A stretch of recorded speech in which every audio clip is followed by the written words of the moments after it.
Thodupuzha vocational higher secondary school NSS ക്യാമ്പിന്റെ ഭാഗമായി ജലം ജീവിതം ക്യാമ്പയിൻ സംഘടിപ്പിച്ചു. പരിപാടി municipal councillor advocate Joseph John ഉദ്ഘാടനം ചെയ്തു. ജലസംരക്ഷണ പ്രതിജ്ഞ, വാട്ടർ പാർലമെന്റ് തുടങ്ങി വിവിധ പരിപാടികൾ ഇതോടൊപ്പം ഉണ്ടായിരുന്നു.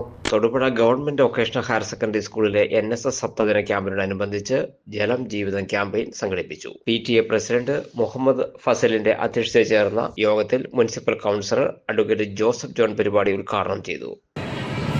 ജനങ്ങളുടെ ഇടയിൽ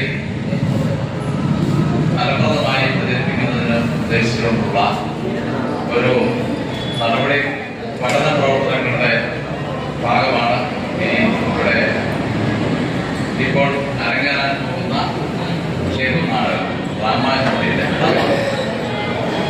വളരെ പ്രസക്തമായ വിഷയമാണെന്ന് ഞാൻ പറഞ്ഞു. കാരണം ജലം എന്ന് പറയുന്നത് അത് പരിശുദ്ധമായി നമുക്ക് ലഭിക്കേണ്ട ഏറ്റവും നമ്മുടെ ജീവിതം നിലനിർത്തുന്നതിൻ്റെ ഏറ്റവും പ്രധാനപ്പെട്ട ഒരു ഭാഗമാണ്.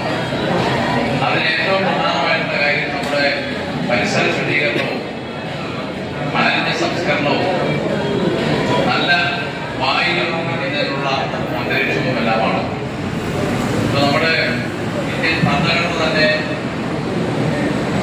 സുഗമമായ ജീവിതം നയിക്കാൻ നമുക്ക് അനുവാദം നൽകുന്നത്.